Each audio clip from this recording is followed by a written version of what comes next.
everyone. I'm so excited to be here and get to talk with all of you about redlining, which is actually a very sad topic.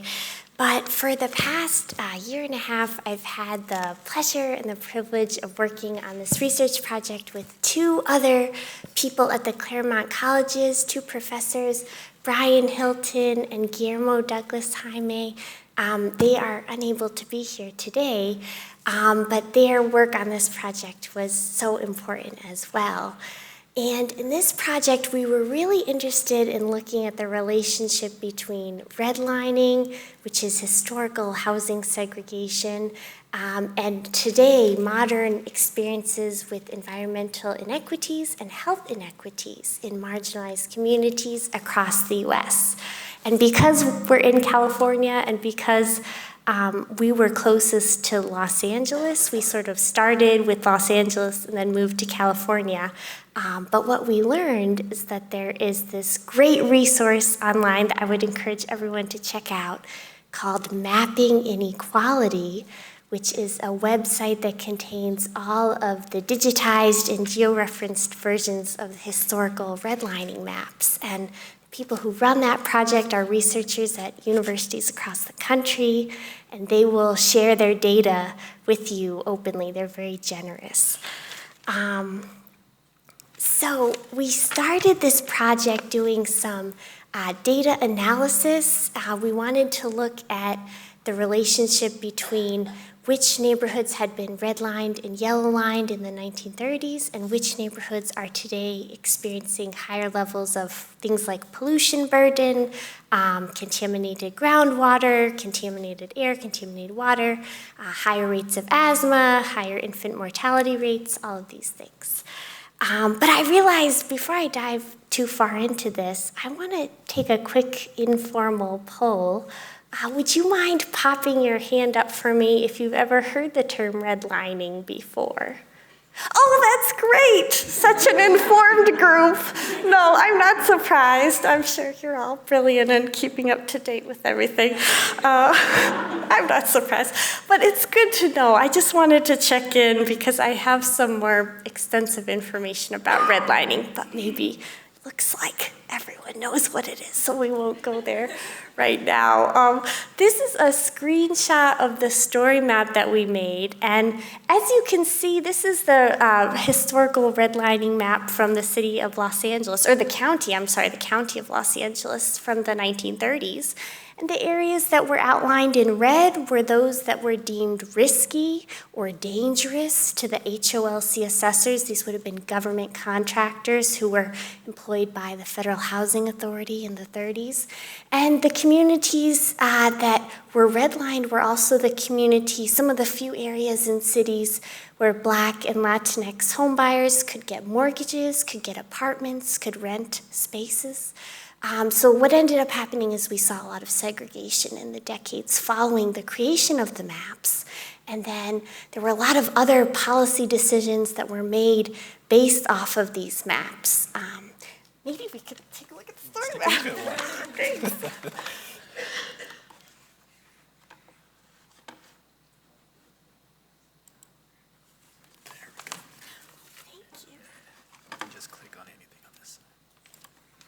Which side? This side. Just looking at that, and then you can just click anywhere you want on that side. Oh, thank you. So this is the story map that we started off the project with. We used insights to do some of the preliminary analyses of the relationship between the environmental inequity indicators that we got from Cal EnviroScreen, which is this awesome data set that the Cal EPA compiles and collects and publishes for public use and consumption. And so we were looking at the relationship between some of those indicators and then the different neighborhoods that had been graded A, B, C, or D, or in other words, green, blue, yellow, and red, red being the riskiest or the worst for lending, and A, or green being the best, pretty much the predominantly white affluent communities. So what I wanted to draw your attention to is, and I guess this isn't in the story map, so maybe we can switch back. Thank you. Thank you. What I wanted to draw your attention to today is some of the ways that the decisions were being made about assessing risk on these maps. So this is an area description form from the original historical maps.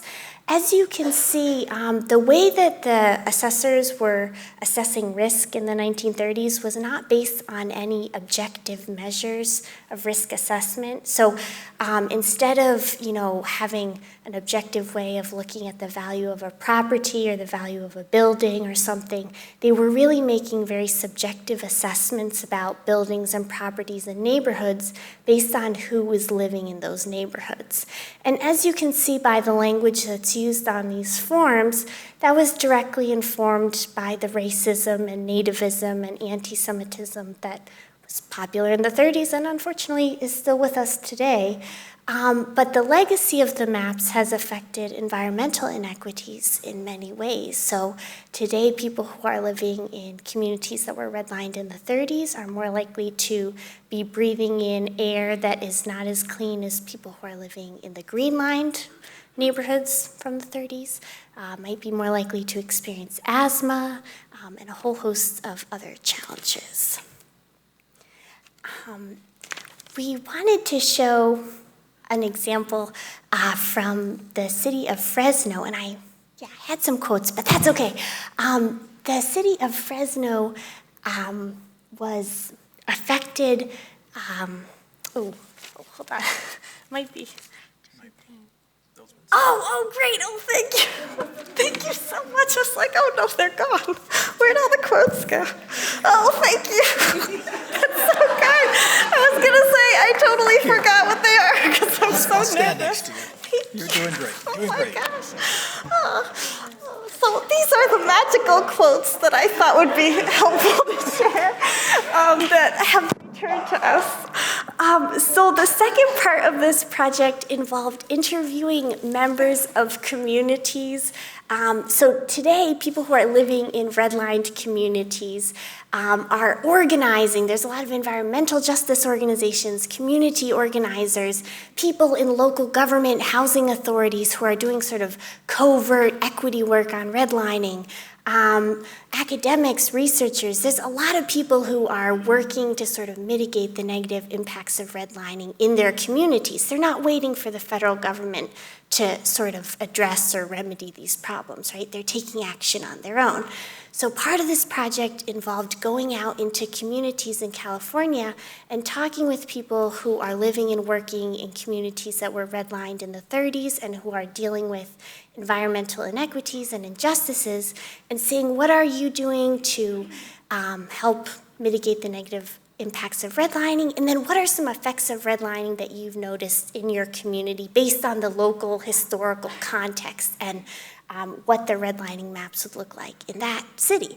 So this was just one example from Fresno. We talked to a participant who was sharing some specific geographic and historical information about the experience of Black residents of Fresno who were unable to get rentals, unable to get mortgages because of redlining, and they ended up living in sections of the city that were zoned for industrial use and that were really rife with pollution. And today, if you look at modern maps of Fresno, or if you ever have the chance to visit Fresno, those patterns still exist in the city. So when we talk about the legacies of redlining, we were thinking and trying to connect the past with the present, as this whole event does too, which is great. You did, thank you. I'm sorry.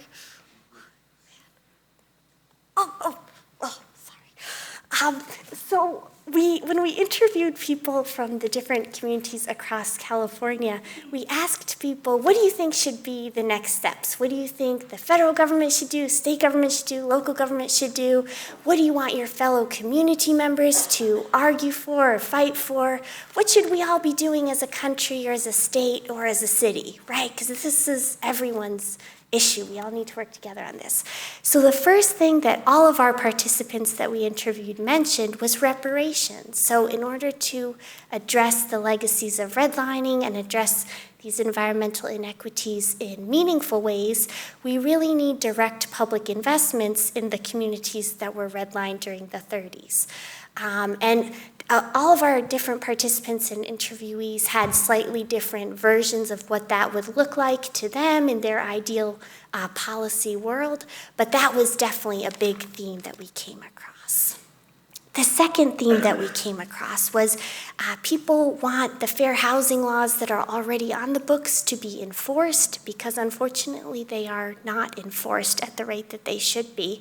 And then some of our other participants were calling for even more stringent fair housing laws. So for example, this is just one example, the federal government encourages different cities to come up with plans and proposals that show how they are fighting housing discrimination in their cities. But these plans are not mandatory. You don't have to submit them to HUD every year. It's just a suggestion. It's just, you can do it if you want, if you have equity-minded people living in your city, working in your city's housing authority, that's great. But they're not mandatory. So some of the people we were talking to were really ardent about making the AFFH plans mandatory instead of being suggestions, and also equal enforcement of state and local laws. There's not a lot of regulation of exploitative landlords. There's also a lot of property development companies, property management companies that people feel are taking advantage of people who are living in communities that were redlined in the 30s today.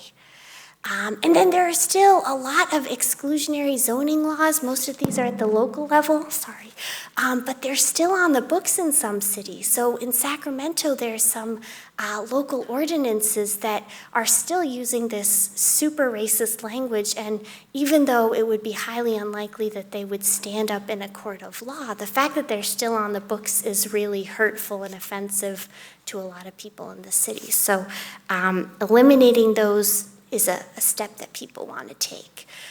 So this is just our references page, some of the sources that we consulted for this presentation, but I would urge everyone to check out Mapping Inequality if you ever have a moment. It's a great project, and we learned a lot about the legacies of redlining, and it was a great experience for me. So thank you so much for listening, and thank you for your patience. Thank you so much.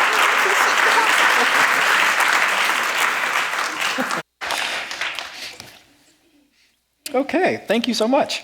Our next presenters, Dr. Johnny Finn and Jakira, are going to cover some more information on participatory action research into racially segregated items. Let me just set them up real quick, and we are all set. Thank you, everyone, for being here for this really important event. My name is Johnny Finn. I'm an associate professor of geography at Christopher Newport University, and I'm here with one of my undergraduate research assistants, Jakira Silas, and she'll be presenting in a few minutes. And our project is on, it's kind of a perfect follow to the previous presentation, because our project is on the contemporary effects and impacts felt by legacies or more than 100 years of racist housing policies and the ongoing legacy of segregationist policies, including redlining. And I oftentimes start with just kind of a statement that, measured in several different statistical ways, American cities are either as or possibly more segregated today than they were at the end of Reconstruction. And I frequently hear students and people that I interact with explain that away in either kind of a cultural, kind of almost racist way, saying things like, oh, well, birds of a feather flock together. Or last week I was giving a talk in a museum, a public lecture, and I actually had somebody actually come up to me afterwards and say, well, some people would rather have a nice expensive car than invest in housing, and use those kinds of racist or cultural explanations to kind of understand our current moment. We also frequently hear kind of neoliberal ideologies of individualism and freedom and choice. Well, there's no laws anymore, so people have the freedom to live wherever they want. And that's kind of the assumption of why, or the explanation of why we continue to live in segregated cities. And if those two kind of categories of answers are unsatisfying, they certainly are for me, it kind of drives us to ask, okay, so what's really going on? And so this project that we've designed seeks really to answer three questions.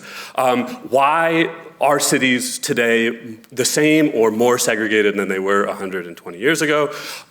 What can we experience about what can we learn about the experience of living in racially segregated cities through oral history, through photography, and through mapping?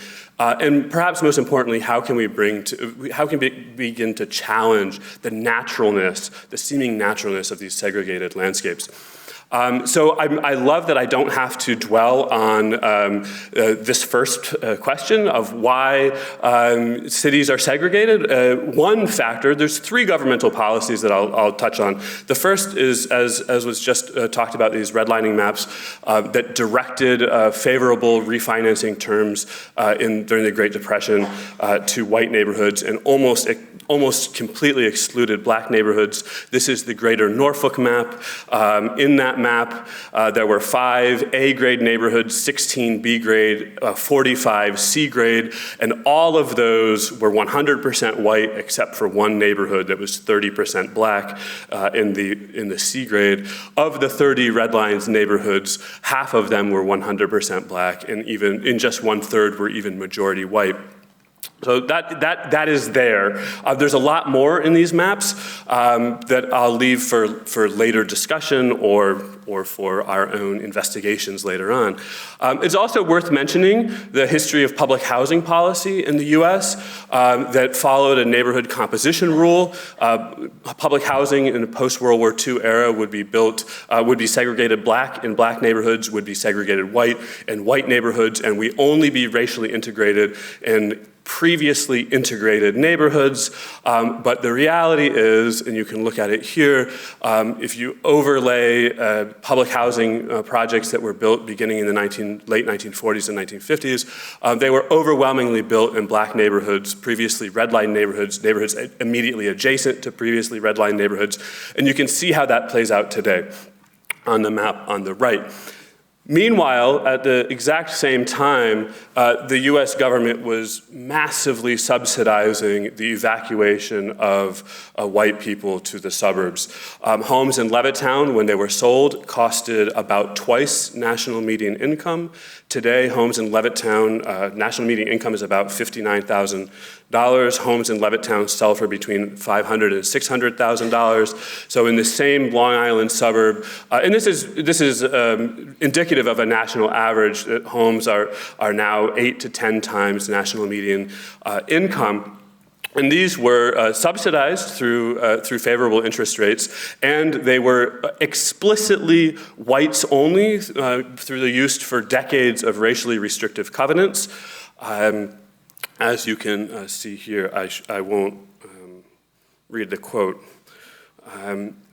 What this has produced in the present day, and this is one of the statistics that troubles my students the most, I think, is this massive racial wealth gap, and there's no explanation for it. There's been lots of high-level statistical studies to try to explain, using anything other than racist housing policy, the fact that today there's basically a 90% racial wealth gap between the net worths of median white families and median black families. And of course, because we fund and populate our public schools according to neighborhoods and housing values, we shouldn't be surprised at all that this translates into a massive funding gap, a racial funding gap. This was reported late last year by the Washington Post, a study that finds a $23 billion per year gap between funding for primarily white schools versus primarily black schools. And the last paragraph, the last line is important, despite serving roughly the same number of children.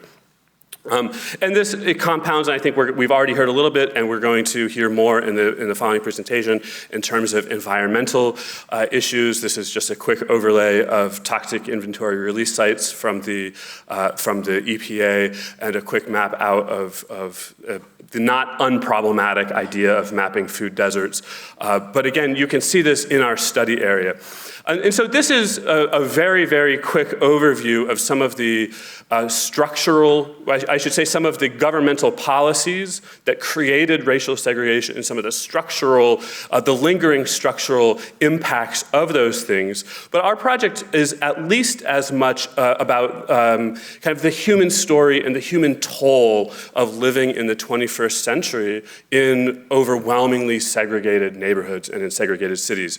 And so I will turn it over at this point for a couple minutes to Jakira, Silas, to talk a little bit about some of our more human findings.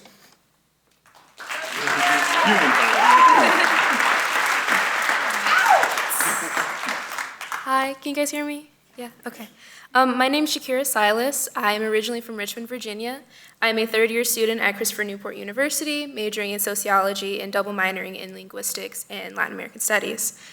So a central aim for this project, as Dr. Finn mentioned, has been to understand the human experience and toll of persistent racial segregation at the micro scale or on the lives of individuals.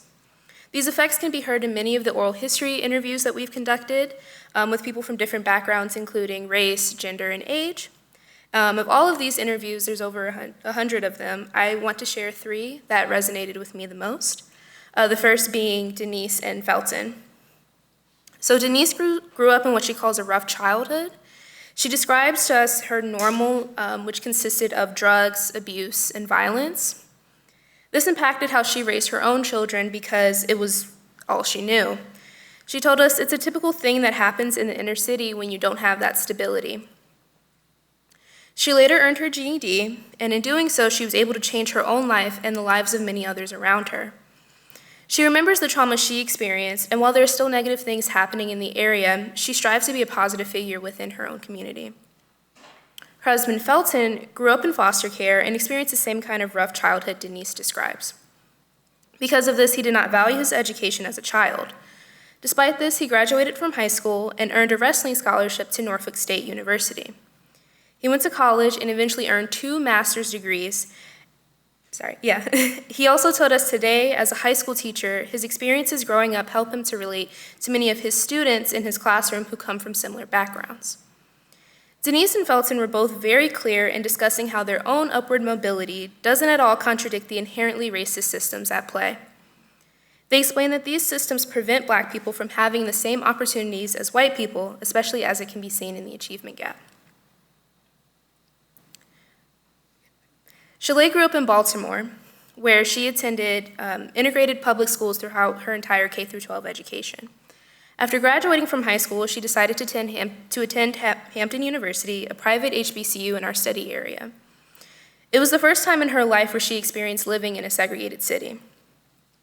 Brown v. the Board of Education had passed 16 years before Shalay arrived in Hampton, yet part of her college orientation consisted of the university telling the new students places they shouldn't visit after dark, so-called sundown towns. Additionally, for the first time in her life, Shalay experienced someone calling her the N-word.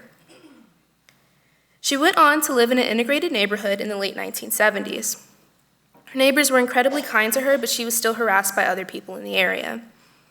Because of her experiences, Shalay decided to help communities in Hampton be communities by working with the city's community development office. She felt that there was a disconnect between cities and their citizens, and she encouraged both parties to communicate with one another to make the neighborhoods the best they could be. Uganda is a community activist in Newport News. After her son was suspended in middle school, Uganda realized that in Newport News, in her words, Black and brown students are suspended significantly more than Caucasian students. This inspired her to work to change her own community. She says because of her son's suspension, she was kind of thrown into this activism thing before she knew what activism was. In addition to this, she also explains that for change to happen, those that are affected have to stay at the table and stay engaged. With all of this in mind, Uganda works in her community to make sure that people are advocating for the changes they desire. To further explore how racial segregation has impacted individuals, we have used a participatory action research method called Photovoice.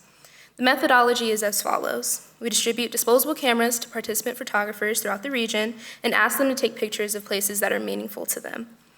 The participant photographers return the cameras and we have the film developed.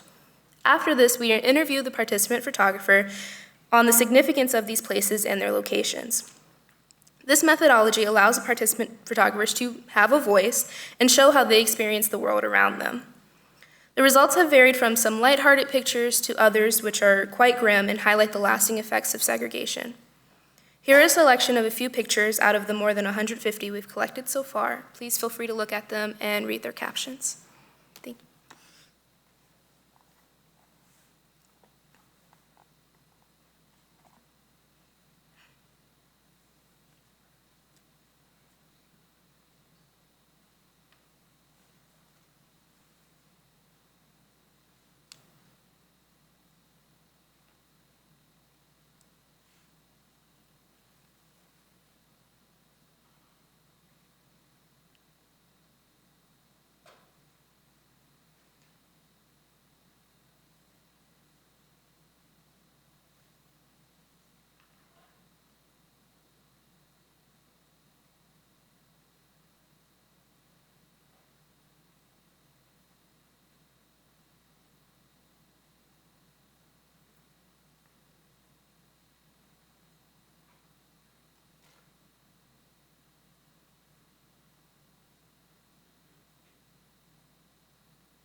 Thank you.